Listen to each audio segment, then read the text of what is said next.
بسم اللہ الرحمن الرحیم۔ شروع اللہ کے نام سے جو بڑا مہربان نہایت رحم کرنے والا ہے۔ محترم ناظرین، آج ایک بہت ہی اہم ویڈیو لے کر آپ کی خدمت میں حاضر ہوئے ہیں، وہ ہے چغل خوری کا انجام۔ اس کو مکمل سنیے۔ ویڈیو اچھی لگے تو ویڈیو کو لائک کریں، شیئر کریں، چینل کو سبسکرائب کرنا نہ بھولیں۔ محترم ناظرین، چغل خوری یعنی دوسروں کی باتیں ادھر سے ادھر لگانا یا افواہیں پھیلانا اسلامی تعلیمات اور اخلاقی اقدار کے مطابق ناپسندیدہ عمل ہے۔ قرآن و حدیث اور سماجی نقطہ نظر سے اس کا انجام کچھ یوں بیان کیا جا سکتا ہے۔ قرآن مجید میں چغل خوری کو گناہ اور فتنہ پھیلانے کا ذریعہ قرار دیا گیا ہے۔ سورۃ القلم میں اللہ تعالیٰ نے چغل خوروں کو تنقید کا نشانہ بنایا اور ان کے لیے سخت سزا کی وعید سنائی۔ اسی طرح سورۃ الحجرات میں اللہ تعالیٰ نے مومنوں کو ایک دوسرے کے عیوب ٹٹولنے اور غیبت سے منع کیا، جو چغل خوری سے ملتا جلتا عمل ہے۔ یہ آیات واضح کرتی ہے کہ چغل خوری نہ صرف سماجی ہم آہنگی کو نقصان پہنچاتی ہے بلکہ اللہ کے نزدیک بھی ناپسندیدہ ہے۔ نبی کریم صلی اللہ علیہ وسلم نے فرمایا، چغل خور جنت میں داخل نہیں ہوگا۔ ایک اور حدیث میں آپ صلی اللہ علیہ وسلم نے فرمایا کہ چغل خوری زنا سے بھی بدتر ہے، کیونکہ یہ معاشرے میں نفرت اور دشمنی پھیلاتی ہے۔ اس سے ظاہر ہوتا ہے کہ یہ عمل نہ صرف سماجی نقصانات کا باعث بنتا ہے بلکہ آخرت میں بھی سخت عذاب کا سبب ہو سکتا ہے۔ مزید برآں آپ صلی اللہ علیہ وسلم نے چغل خوری کو ایمان کی کمزوری سے جوڑا اور فرمایا کہ مومن وہ ہے جس سے دوسروں کی جان و مال محفوظ ہوں۔ چغل خوری کرنے والی عورت یا مرد اپنی عزت، وقار اور بھروسے کو کھو دیتی ہے۔ لوگ اس سے دوری اختیار کرتے ہیں کیونکہ اس پر بھروسہ نہیں رہتا۔ معاشرے میں لوگ اسے سنجیدگی سے لینا چھوڑ دیتے ہیں۔ یہ عمل اس کے اپنے کردار کو بھی کمزور کرتا ہے، کیونکہ وہ دوسروں کے عیوب تلاش کرنے میں اپنا وقت ضائع کرتی ہے۔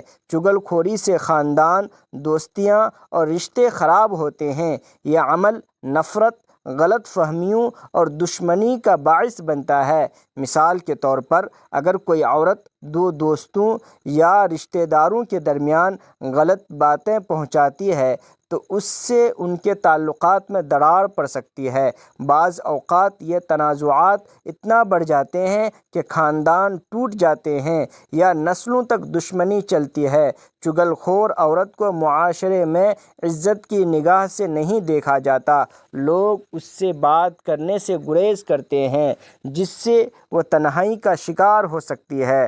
اس کی وجہ سے وہ سماج، تقریبات یا گروہوں سے الگ تھلگ ہو جاتی ہے، کیونکہ کوئی بھی اسے اپنے راز یا باتیں شیئر کرنے کے قابل نہیں سمجھتا۔ یہ تنہائی اس کے لیے نفسیاتی مسائل کا باعث بن سکتی ہے۔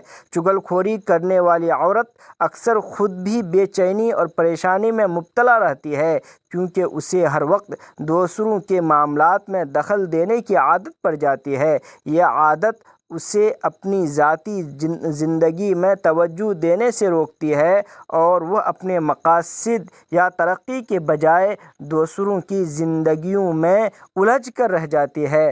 نفسیاتی طور پر یہ عمل اسے حسد، بغض اور منفی سوچوں کا شکار بنا سکتا ہے، جو اس کی ذہنی صحت کو مزید خراب کرتا ہے۔ مزید برآں چغل خوری معاشرے میں افراتفری اور بے چینی پھیلاتی ہے۔ جب کوئی عورت دوسروں کی باتیں بڑھا چڑھا کر یا توڑ مڑوڑ کر بیان کرتی ہے تو یہ نہ صرف افراد بلکہ پورے معاشرے کے لیے نقصان دہ ہو سکتا ہے۔ مثال کے طور پر، محلے یا خاندان میں چغل خوری کی وجہ سے جھگڑے، بدگمانیاں اور عدم اعتماد بڑھتا ہے۔ یہ معاشرتی ہم آہنگی کو ختم کر کے لوگوں کو ایک دوسرے سے دور کر دیتا ہے۔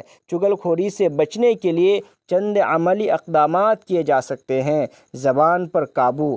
ہمیشہ سوچ سمجھ کر بات کرنی چاہیے اور غیر ضروری گفتگو سے گریز کرنا چاہیے۔ اپنا وقت تعمیری کاموں جیسے علم حاصل کرنے، عبادت یا سماجی بہبود کے کاموں میں صرف کرنا چاہیے۔ اللہ سے دعا مانگنی چاہیے کہ وہ ہمیں بری عادات سے بچائے اور نیک کردار عطا کرے۔ ایسی صحبت اختیار کرنی چاہیے جو مثبت سوچ اور اچھے اخلاق کی ترغیب دے۔ چغل خوری ایک ایسی عادت ہے جو نہ صرف دنیاوی زندگی میں نقصانات کا باعث بنتی ہے بلکہ آخرت میں بھی سخت سزا کا سبب ہو سکتی ہے۔ اس سے بچنے کے لیے اپنی زبان کو قابو میں رکھنا، دوسروں کے معاملات میں غیر ضروری مداخلات سے گریز کرنا اور مثبت سوچ اپنانا ضروری ہے۔ اللہ سے دعا مانگنی چاہیے کہ وہ ہمیں نیک اعمال کی توفیق دے اور ایسی عادات سے محفوظ رکھے۔ آمین یا رب العالمین۔ اگر ویڈیو اچھی لگے تو لائک کر دیجئے، چینل کو سبسکرائب کر دیجئے اور کمنٹ باکس میں آمین ضرور ٹائپ کریں۔ اب مجھے دیجئے اجازت، پھر ملتے ہیں کسی